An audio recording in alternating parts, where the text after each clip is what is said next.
Talk to me about these stash sites that you're talking about, because you said when you first came in as sheriff in 2021, you realized real quickly that the cartels had, I think you said 16 different stash sites that you discovered just straight away. What are stash sites and what do they consist of and what are they stashing? I assume it's drugs, of course, but talk about what you found. So Goliad is halfway between Laredo and Houston. So we're about 180 miles out of Laredo, 180 miles from Houston. But most of our traffic actually comes out of the Rio Grande Valley, McAllen, Brownsville, down in that area. And so what was happening was you have cartels. Cartels have liaisons. The liaisons work with contractors that work for the cartels, and then the contractors have subcontractors. So what was happening was these contractors would have either the contractors themselves or subcontractors would drive loads of illegal aliens up to Goliad or one of the counties in this area. And a stash site is a place where they might put those illegal aliens there for a little while they go fuel up or while they go and get supplies. It also is a place where they would stash stolen vehicles to make sure the GPS was properly disconnected, and these places were not on property that was owned by anybody related to any of the contractors or anything. Usually these properties were out in the middle of nowhere. They were absentee landowners. They had scouts find them for them, and they would stash these people. So in our area, especially in 2021, they were bringing up these illegals. They would put them on the stash site. The driver would leave. The illegals would stay on this property that didn't belong to anybody associated with the activity. And then somebody from the Houston area would come down to that location, pick them up, and then take them on the journey to Houston. And so that's really what most of our stash sites were. It was stashing out illegal aliens, resupply for water, food, anything like that, fixing flats, making repairs to cars, or storing stolen vehicles in order to ensure that the GPS had been properly disconnected on them.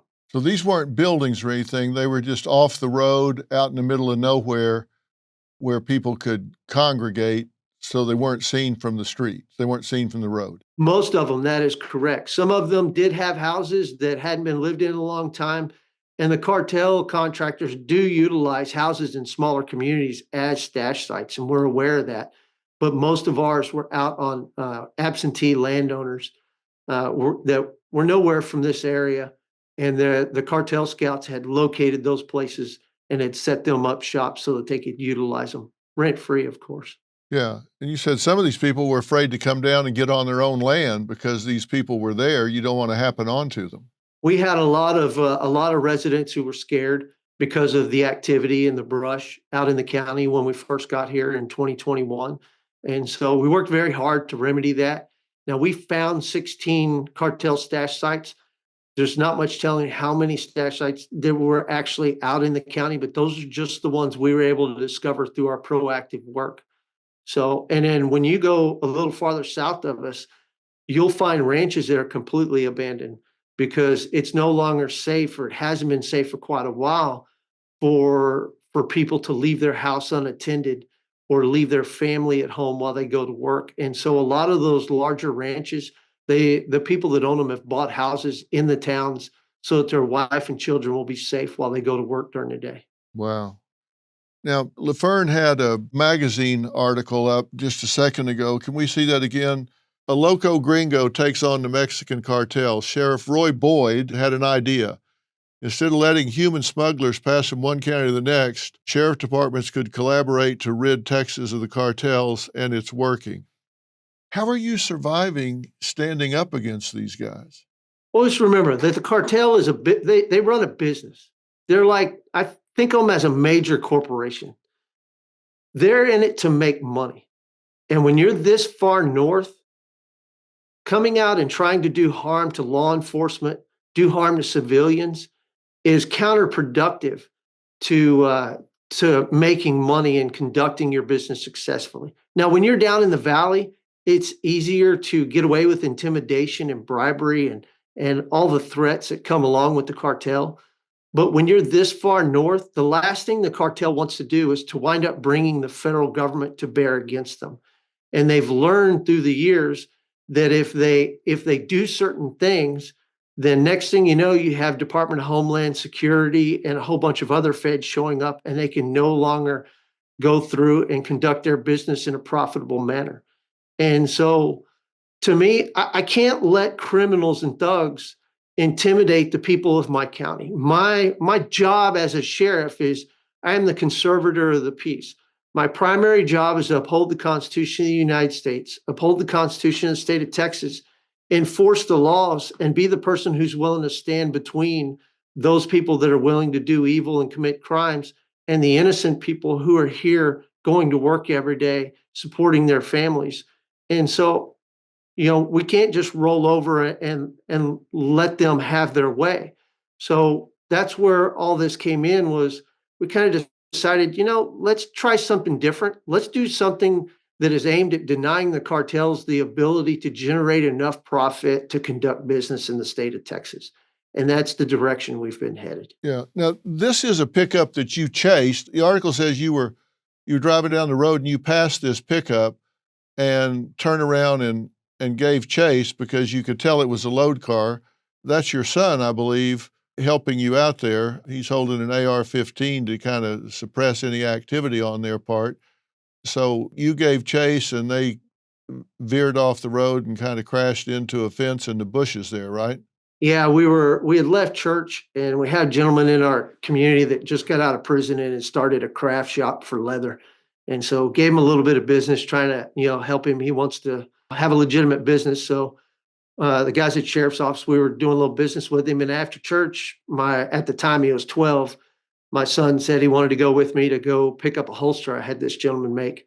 And so we were on our way down the road to go do that. And I look over as I pass the truck, and it's got a sheet of plywood in the bed with fingers all the way around the edge. And we call that a clue in law enforcement. Yeah, there's a giveaway. So, yeah. So I called on the radio. The deputies that were working were on a call on the other side of the county.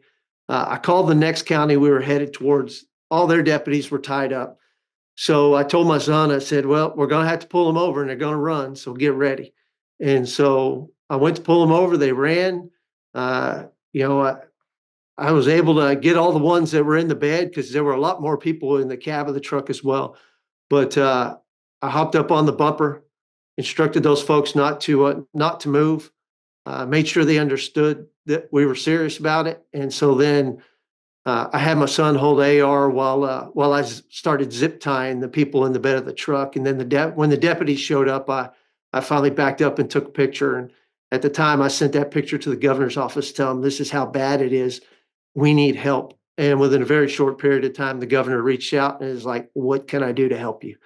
And so we appreciate that greatly. And that was what kind of spawned this Operation Lone Star task force that we ended up putting together. Right. And talk about Operation Lone Star. You contacted Governor Abbott about combating this illegal immigration and criminal activities at the southern border. And that was kind of the genesis of this Operation Lone Star. Just describe what that's all about. So you have a couple different things, Dr. Phil. You have Operation Lone Star, which is actually a state initiative, and it was funded by the governor and the legislature, and it is primarily your state agencies like DPS, Parks and Wildlife, Texas Military Forces, and they were conducting operations on the border itself. So what happened was, the governor invited myself and some of the border sheriffs to a meeting at the Capitol one day, went up there, and I was invited because I'm kind of a pain, and I just kept showing them that, we had things that we needed to get done, Right. And we were being overrun. And so go up there, meet with the governor, have a discussion about what we need. And then at that point, the governor asked how we were going to fund it. So gave him some recommendations, wrote up a document, sent it up to the governor's office. He accepted it. I started the Operation Lone Star grant, and that grant provides money from the state of Texas to local law enforcement agencies to combat smuggling operations within their jurisdiction. So once the governor gave us that grant, I just thought, we can't pretend like we live on an island. We have to come together. Law enforcement has to change its mindset and it has to change its methodology in order to combat such a vast criminal enterprise that we're dealing with. And so I called some sheriffs together, started off with 8 of us, said, hey, let's get together. Let's form a task force. We'll come up with a memorandum of understanding, allowing us to operate in each other's counties. We'll all go and we'll help each other wherever we see there's a major problem, and we'll go squash it real fast, and we'll work a bunch of highway interdiction and try to take as many bad guys off the street as we can. And so started off, at first there were a lot of people that were skeptical about the concept. We put it together. It worked very well. We've grown now to 52 law enforcement agencies across the state of Texas. We go all the way from the border down in Kinney County with Sheriff Coe, all the way up to Hill County, just south of Dallas-Fort Worth. And we go as far west as Kerr County at this point in time and stretch all the way back to the Gulf Coast. So we have a lot of agencies in there, but we partner with the Department of Homeland Security in those offices that were willing to work with us. We also partner very closely with Border Patrol. We partner with Texas DPS and Parks and Wildlife and anybody else who's ready to get in and help us not only interdict, but investigate the organizations in an effort to dismantle them across the state of Texas. And so we're continuing to grow. And as we grow, we kind of adapt our model in order to fit this larger footprint. And we've been breaking it out into geographic areas based off of corridors that the cartels use to get their products to market.